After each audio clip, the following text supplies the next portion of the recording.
Hey guys, Mars Thinking here, bringing you another Dragon Ball Z Dokkan battle video. And so today we are going to talk about a topic that I'm pretty sure I make a video like every year because we keep talking about it and it keeps not happening. But we are going to be talking about a bunch of crossover EZAs that we could potentially see during this Heroes celebration, who obviously aren't directly Heroes units. We know from the live stream, whilst we are still waiting on the full details of the new units, I keep saying live stream, it was just a premiere, but you know, it goes live on the channel, there's a chat, it's a stream. It's easier to say it that way. We know from the stream they said that the new characters are not going to have Heroes restrictions, like restrictions for Heroes allies, but they may still feature other category restrictions, including crossover, which, funnily enough, like if they don't give any of the new units Heroes ally restrictions, but they give them crossover ally restrictions, it's pretty much like the same thing, because there's not a huge amount of non-Heroes crossover characters that you would be using in those kinds of setups. But there are a bunch of crossover characters, of course, that could be getting EZAs because it has been quite some time since their initial Dokkan Awakening. And as I said at the beginning, it's almost like a running joke at this point. Like, we talk about these units every year when it comes to November, when it comes to the Hero Celebration. Are they going to give buffs to other crossover units and teams and stuff like that? But there is a reason why it's a little bit more likely this year. So we're going to talk about some of these units that I think we could see, and then of course we'll go into the category in a bit more detail at the end as well, see if there's any other ones that could potentially be a thing, and then obviously go over the reasoning why I think it's a little bit more likely this year. So do go ahead, hit that like button, subscribe to the channel if you are new. We are getting very, very close to 29k subs on the channel now. I think when I looked before starting this recording, we're like 7 away. So if you're watching this and you're not subscribed, do join the Ningen Club, be part of the road to 29k, and then ideally, if we can get there 30 by the end of the year, would be awesome. So hero stuff is going to be going full pelt once it all comes out. So there's going to be a lot going on the channel. So, obviously, we've got XENOTRUNKS up on the screen. The first thing we are going to talk about is the XENOVERSE units. So, XENOVERSE, obviously, is a game that has been around for quite some time now. And obviously is still, even now, like, getting DLC and getting DLC announced, right? So, this game is sticking around for a while. It's been a long time since we've had any sort of actual, like, crossover with Dokkan, obviously. But with the game still releasing content and these units still being in the game without EZAs, it's definitely not impossible that this could happen at some point, right? So there's the XENOVERSE link, right? Which I think there's only like 7 characters in the game that have it. And they are these guys. I think one of them is like the Super Strike XENOTRUNKS as well, right? But we've got Super Saiyan XENOTRUNKS. So this guy is a complete like blank slate, right? He raises attack for 6 turns. For a unit getting an EZA, if they made this greatly raise attack and defense for 6 turns, that would be an insanely good super attack effect. Maybe they'll just make it normal raise attack and defense, but 6 turns means he can get multiple stacks and they will carry over to his next appearance. So obviously that could be very good. And his passive is literally just key 2 and attack 80%. So I mean, obviously this will go up, right? Ideally it'd be like key 2 or 3 and attack and defense at least 180%. But then, yeah, like I say, I keep saying using the term blank slate, but then they could do anything with this guy. So something that would be really, really good for him is obviously making him a support unit. Because this guy, if you look at his links, he has Patrol and Cold Judgment, which are 2 very, very strong defensive links. And do you know who else has those links? Our boy God Trunks that just got his EZA. They also share Prepared for Battle and Super Saiyan. So like this guy, we've talked about him a lot. We did the showcase. We talked about him on the podcast last night. He's definitely lacking a bit defensively. So if this guy was like a really good support unit, maybe even giving him that sort of Kid Goku thing where like getting a certain number of orbs or some other restriction gives the allies on the team a little bit of damage reduction, whilst also doing like, you know, the classic support, like giving them a certain percentage of stats. I think this guy could be really, really good for the team. And obviously floating in slot 3 would link well with God Trunks. And of course he's on other teams, Vegeta Family, Super Saiyans, like he's on a lot of these teams. If they just make him a support like, you know, his attack and defense is for all allies, and then the restriction gives all allies damage reduction or dodge or something, then he'd be useful on all of those teams, which would be really, really good. So this guy has a lot of potential for some of these other teams that he's on as well. And then, of course, there's the base form Xenotrunks, who one of the very early AoE units in the game. 2016 this guy came out. His TUR Awakening was in 2016. This unit is 8 years old, even on global, and he doesn't have an easy A. So this guy getting an easy A would be really good. Again, his passive is basically non-existent. And then it's funny that his super attack is an AoE, but with the lowest AoE modifier in the game, and does 20% attack up for all allies for the rest of the turn. But I mean, they could make this guy, if they wanted to keep him with that kind of super attack, where he's buffing the allies, they could give him some sort of interesting slot 1 defensive mechanic, like damage reduction before he attacks or something like that, who knows. But yeah, this guy, again, complete blank slate because he's so old. In fact, when was this guy? Yeah, see, he got his Awakening over 6 years ago, and 7 on JP, which is wild. So yeah, the Xenotrunks definitely have some interesting potential. And then, of course, we have the 3 villain Xenoverse units who awakened a little bit later on. It was end of 2020 for JP, beginning of 2021 for global. We have the physical mirror. He stacks attack and defense. He gets most of his stats on super.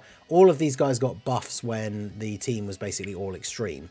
And then once you get to HP 60% or less, starting from turn 4, he transforms into the final form, like Super Mirror, who everybody likes to call Super Saiyan 5 Mirror. And then he is infinitely stacking attack.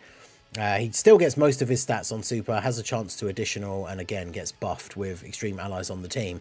Whilst he's not very great, like he's not very good now, and I mean on release he was okay, but still a bit of a liability defensively.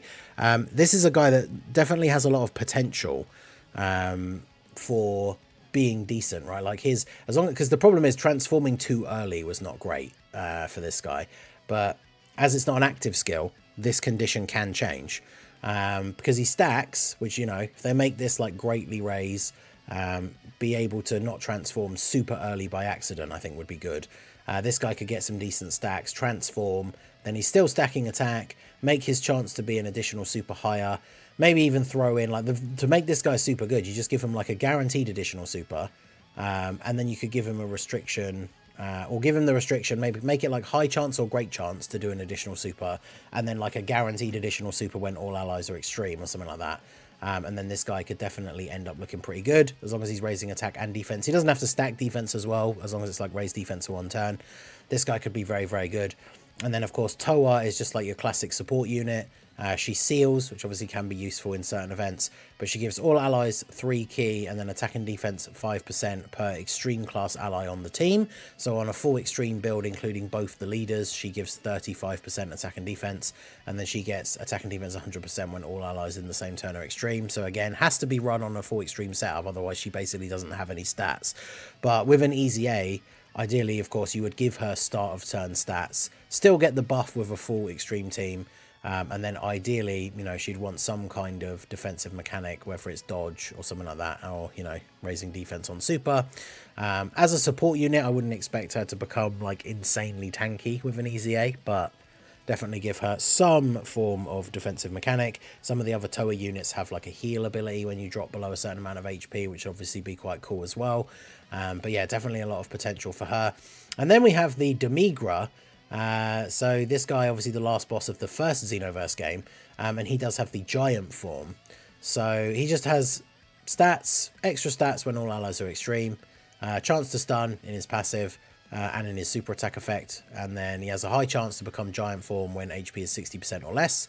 And then the giant form literally just got key 1. But giant forms have been getting some good buffs with easy A's to make it a little bit easier to make sure they can super attack and stuff like that. So he definitely has the potential for the giant form to be quite useful, because of course, you know, the way the giant form interacts with the game, we know that we can cancel out like super attacks from bosses and stuff like that. So giant form could be very, very useful if the condition was a bit more manageable, right? Because it's maybe make it like a guaranteed when it's your a certain amount of HP. That can kind of backfire if you do get hit with a big attack very early on, but ways of making the attack, like the transformation, easier to get would then obviously make it more manageable for actually being really useful against some of these difficult fights.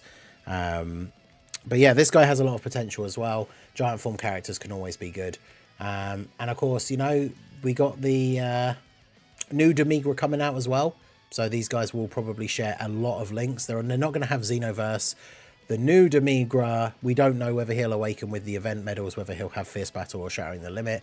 But I would imagine that they would have most of these the same, right? Which will be good.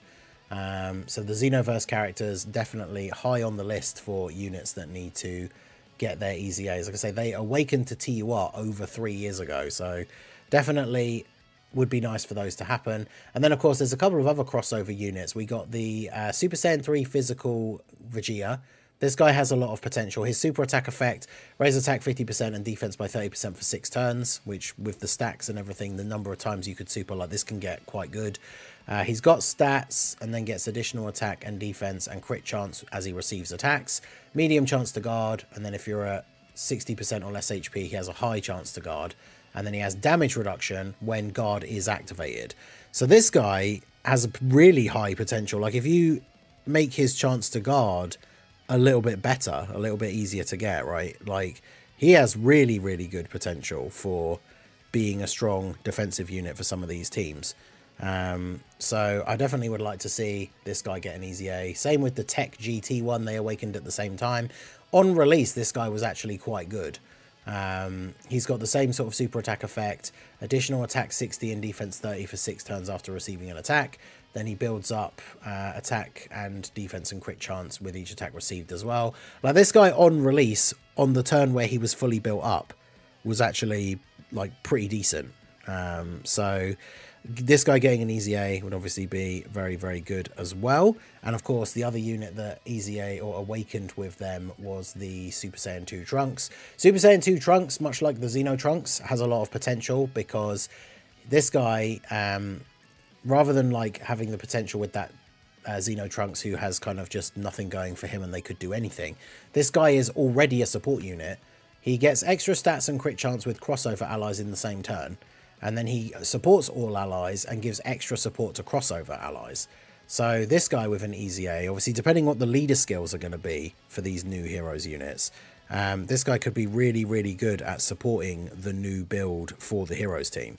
So there's a lot of potential. There's with the Super Saiyan 3 Vegetas, there's also this guy on crossover because technically he doesn't exist in GT, but he released with that AGL Super Saiyan 3 Goku, so I would assume that if they were going to EZA, they would probably EZA both of them at the same time. So I don't know whether we would see this guy get one with these two, but obviously these 3 units released as like a batch together with their awakenings, and they got their awakenings long after their original SSR releases.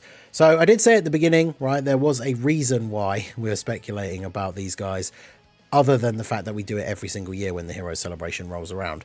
But if we look at the timeline for 2021 Hero Celebration, this is when God Trunks, Meki Kabura, like these guys, look, do these units here all look familiar at all?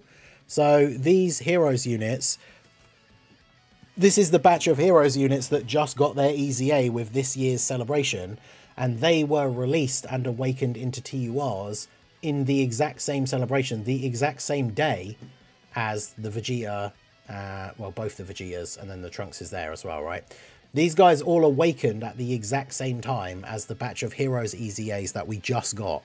So if there was ever a time that they were waiting for to EZA these crossover units, or these 3 especially, the 2 Vegetas and the Trunks, it makes a lot of sense to awaken them in the same celebration as all the other units that awakened like on the same day as them, especially in a celebration that, whilst it is of course heroes themed, it is very crossover heavy. And in this last celebration, when God Trunks released as the headliner, they released a bunch of buffs for crossover. So it makes a lot of sense for this to happen now.